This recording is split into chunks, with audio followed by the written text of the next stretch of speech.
బాలీవుడ్లో ఒక సినిమా చేయడం జరిగింది. ఆ సినిమా పేరు 'బాగి'.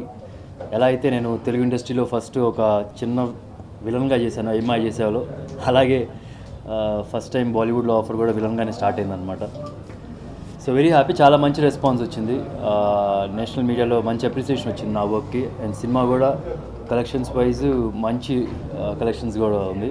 చూస్తే కనుక third highest collection of the year లాగా ఉంది. ఫస్ట్ ఒక షో వేస్తారనమాట యష్ రాజ్ ఫిల్మ్స్ స్టూడియోస్లో. ఆ నైట్ అక్కడ వేసినప్పుడు నేను ఇక్కడ ప్రమోషన్స్లో ఉన్నాను. సో ఆ షో చూసిన తర్వాత చాలామంది అక్కడి నుంచి కాల్ చేశారు. Especially Taran Adarsh garu, one of the biggest critics Bollywood ఫిల్మ్స్కి, ఆయన నంబర్ తీసుకొని, నా పరిచయం కూడా లేదు ముందు, ఆయన నంబర్ తీసుకొని కాల్ చేసి మరి చాలా బాగా చేశావు. మెయిన్గా ఆయన ఇచ్చిన కాంప్లిమెంట్ ఏంటంటే డైలాగ్స్ లేనప్పుడు కూడా కళ్ళతో ఎక్స్ప్రెషన్స్తో డైలాగ్స్ చెప్తున్నట్టుగా వస్తుంది. So it's a very good quality అని చెప్పి అన్నారు. So very happy. అట్లాగే శక్తి కపూర్ గారు సినిమా చూసిన వెంటనే శ్రద్ధా కపూర్తో చెప్పి ఫోన్ చేయించి నాతో మాట్లాడారనమాట. సో శ్రద్ధా కపూర్ నాన్నగారు ఆయన నాకు ఫోన్ చేసి మామూలుగా సో సినిమా చూసిన తర్వాత he was giving me his feedback అనమాట. హీ సైడ్ చూడడానికి బాగున్నావు, ఫైట్స్ చేస్తున్నావు, బాడీ ఉంది, స్మైల్ ఉంది, సో అన్నీ ఉన్నాయి, డ్యాన్స్ కూడా ఒకటి పెట్టేయాల్సిందే అని ఫనీగా చెప్పడం జరిగింది. So he was very happy. And ఈ సైడ్ బాలీవుడ్లో షూర్గా మంచి మంచి ఆఫర్స్ వస్తాయి అని చెప్పి ఆయన చెప్పినట్టే మంచి ఎంక్వైరీస్ వస్తున్నాయి right now, interesting enquiries. So first of all ఈ ప్రాజెక్ట్ రావడానికి ఎలా వచ్చింది అంటే, SMS మూవీలో నాకు జాకీ చాన్ పెద్ద ఫ్యాన్ అనమాట నేను జాకీ చాన్కి. సో ఆయన సినిమాలు ఫస్ట్ డే ఫస్ట్ షో చూసేవాడిని. చూస్తున్నప్పుడు జనరల్గా లాస్ట్లో ఆయన రోలింగ్ టైటిల్స్లో ఆయన చేసిన స్టన్స్ అన్ని రోలింగ్ టైటిల్స్లో వేసేవాళ్ళు అనమాట. సో ఆ ఇన్స్పిరేషన్తో SMS మూవీలో ఒక లవ్ స్టోరీ అయినా సరే నేను చేసిన చిన్న చిన్న స్టన్స్ అన్నీ సో లాస్ట్ రోలింగ్ టైటిల్స్లో వేయడం జరిగింది. ఆ రోలింగ్ టైటిల్స్ సపరేట్గా యూట్యూబ్లో లోడ్ చేశాను, అప్లోడ్ చేశాం. సో అది చూసి ఒక ఫోన్ కాల్ చేశారు. సో అలాగే ఆడిషన్స్కి వెళ్ళడం జరిగింది. సినిమాలో నేను ఛాంపియన్ ఆఫ్ డిఫరెంట్ స్పోర్ట్స్ అనమాట, Kalaripattu, mixed martial arts and boat రేసింగ్లో అనమాట. సో దానికోసం సపరేట్గా ట్రైనింగ్ ఇచ్చారు నాకు కానీ టైగర్ ష్రాఫ్కి. సో ఆల్మోస్ట్ ఒక 2 months బ్యాంకాక్లో ట్రైనింగ్ చేయడం జరిగింది షూట్ చేయకముందులా. సో కిచా మాస్టర్ అని చెప్పి ఆయన చేశారు. And some of the other trainers కూడా చేశారనమాట, కలరిపట్టు ఎక్స్పర్ట్స్ అందరూ అనమాట. స్టన్స్ ఈరోజు ఇంత బాగా అప్రిషియేట్ చేయడానికి కారణం కూడా the lot of effort is gone in before I shoot చేయకముందర చాలా ట్రైనింగ్ జరిగిందనమాట. అండ్ ఫస్ట్లో ఈ సినిమా ఫ్రాంక్గా చెప్పాలంటే ఫస్ట్లో ఈ సినిమా సైన్ చేశాను అని చెప్పినప్పుడు లైట్గా కొద్ది నెగిటివ్ ఉంది మన చుట్టుపక్కల, నా ఇండియా అసలు టాలీవుడ్లో. ఎందుకు సినిమాలు ఇక్కడ బాగానే చేస్తున్నాడు కదా, మంచి స్కోప్ ఉంది గ్రోత్ అవడానికి, ఎందుకు వెళ్తున్నాడు, మరీ ఎక్కువ ఆశపడుతున్నాడు. సో అట్లాంటి ఫీల్ నాకు కనిపిస్తుంది నా చుట్టుపక్కల. కాకపోతే ఎప్పుడైతే ఫస్ట్ ట్రైలర్ లాంచ్ అయిందో, ఫస్ట్ టైం ఒక విలన్కి సపరేట్గా ట్రైలర్ లాంచ్ చేశారు. సో ఆ ట్రైలర్ లాంచ్ అయినప్పుడు ఆ ఉన్న నెగిటివిటీ అలా కొద్దిగా పాజిటివ్గా మారిపోయింది అనమాట. సో ఆల్మోస్ట్ 12 million వ్యూస్ వచ్చినాయి యూట్యూబ్లో. నేను చేసిన తెలుగు సినిమాల్లో కూడా అన్ని వ్యూస్ రాలేదు యాక్చువల్లీ, హీరోగా చేసిన సినిమాల్లో కూడా. And so very good, very positive response అండి ఓవరాల్. భయపడింది ఏంటంటే నెగిటివ్ క్యారెక్టర్ చేస్తున్నాను, మనకు ఫీమేల్ ఫ్యాన్స్ ఏమైనా తగ్గిపోతారా, మనం చూసారంటే భయపడతారా బయట, ఆ టైపు అని ఫీల్ అయ్యాను. కాకపోతే నేను ఇప్పుడు నా ట్విట్టర్ కానీ నా ఫేస్బుక్ అకౌంట్ ఓపెన్ చేస్తే కనుక more number of message girls నుంచి, అమ్మాయిల నుంచే ఉందన్నమాట. సో వాళ్ళే ఎక్కువ లైక్ చేస్తున్నారు విలన్ని. హ్యాపీని ఎక్స్పెక్ట్ చేయని రెస్పాన్స్ వచ్చింది.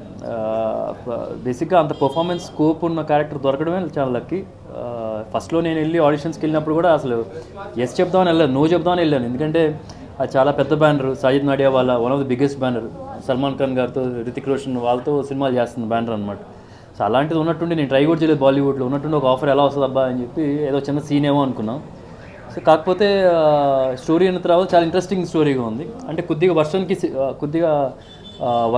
వర్షం మూవీకి సిమిలారిటీస్ ఉంటాయి, కాకపోతే చాలా బాగా అడాప్ట్ చేశారు దాన్ని, కొద్దిగా వేరేగా బాగా చేశారనమాట.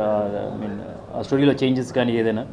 సో వర్షం సోల్ మెయింటైన్ చేస్తూ స్టన్స్ అన్నీ కానీ కలరీ పట్టు అనే మార్షల్ ఆర్ట్స్ అనేది కానీ దాన్ని బాగా అడాప్ట్ చేశారు. దాన్ని నెగిటివ్ క్యారెక్టర్ చేసినా సరే నెగిటివ్ క్యారెక్టర్ కానీ హీరో క్యారెక్టర్ కానీ నాకు అది ఇంపార్టెంట్ కాదు. మెయిన్గా నేను చూసేది ఆర్టిస్ట్కి పర్ఫార్మెన్స్కి స్కోప్ ఉందా లేదా అనేది. ఇప్పుడు నేను ఫస్ట్ సినిమా చేసిన తర్వాత నాకు లక్కీగా హీరోగా రోల్స్కి పర్ఫార్మెన్స్ స్కోప్ బాగుంటుంది కాబట్టి అలా హీరోగా చేయడం వచ్చింది. ఒకవేళ నెగిటివ్ క్యారెక్టర్ అయినా సరే పర్ఫార్మెన్స్కి స్కోప్ ఉంది అంటే కనుక డెఫినెట్గా చేస్తాను. కాకపోతే ఇప్పుడు నెక్స్ట్ ఒక ఫిల్మ్ అనుకుంటున్నాం, పిల్లలు గోపిచంద్ లైఫ్ స్టోరీ మీద.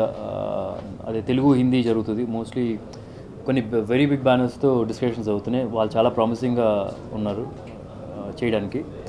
సో హోప్ఫుల్లీ అది ఒక 1 వీక్ 10 డేస్లో అనౌన్స్ చేస్తాం. ప్రవీణ్ సత్తారు అని చెప్పి ఆయన డైరెక్ట్ చేస్తున్నారు. ఇంతకుముందు చందమామ కథలు, గుంటూరు టాకీస్ చేశారు. చందమామ కథలు నేషనల్ అవార్డు కూడా వచ్చింది దానికి. సో ఆయన డైరెక్ట్ చేస్తారు అనమాట. పిల్లలకు ఒప్పించిన దానికి పెద్దగా నేను ఫస్ట్ టైం ఒక సినిమాకి పెద్దగా వర్క్ చేయకుండా చేసే సినిమా పిల్లలకు ఒప్పించిన సినిమా అనొచ్చు. ఎందుకంటే నేను దానికి ముందర బ్యాడ్మింటన్ ప్లేయర్. సో సెపరేట్గా నేను స్కిల్ కొత్తగా నేర్చుకోవాల్సిన అవసరం లేదు. కొద్దిగా చేయాల్సింది ఏంటంటే ఇప్పుడు బాగీ సినిమాకి నేను ఆల్మోస్ట్ 8 kgs పాక పుట్ అయ్యాను కొద్దిగా హెవీగా కనిపించడానికి. సో ఇప్పుడు అదంతా కట్ డౌన్ చేయాలి లైట్గా, డైట్లో కంట్రోల్ చేసి ఇంకా కొద్దిగా లీన్గా కనిపించాలి.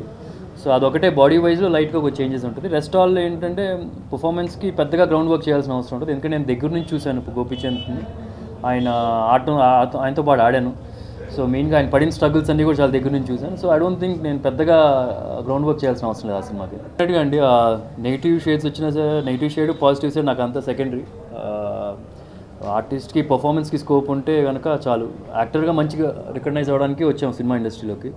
సో పర్ఫార్మెన్స్ స్కోప్ ఉంటే డెఫినెట్గా చేస్తాం. ఇంకా ఎక్కువ ఎందుకంటే ఇప్పుడు ఇంకా నెగిటివ్ రోల్స్ చేసేది ఎక్కువ ఉంటుందా చెప్పినట్టు. నేను అందరూ నన్ను హేట్ చేస్తారేమో సినిమా చూసిన తర్వాత, బాగా సినిమా చూసిన తర్వాత అనుకుంటే లైక్ చేయడం ఎక్కువైంది. So irrespective of the character you play, performance బాగుందంటే జనాలు బయట లైక్ చేస్తున్నారు. So anything doesn't matter, negative role అయినా పాజిటివ్ రోల్ అయినా. ఫస్ట్ నేను బాలీవుడ్కి వెళ్ళడానికి ట్రై చేయలేదండి. కానీ బాలీవుడ్కి వెళ్ళిన తర్వాత ఐ జస్ట్ నోటీస్ సంథింగ్స్. అంటే మన సౌత్ నుంచి చాలామంది బాలీవుడ్కి వెళ్ళారు, బట్ చాలా కొద్దిగా మంది సక్సెస్ అయ్యారనమాట యాక్చువల్లీ చెప్పండి. లేకపోతే టు బి వెరీ ఫ్రాంక్ చాలా అసలు లేరు అనుకోరు అనొచ్చు.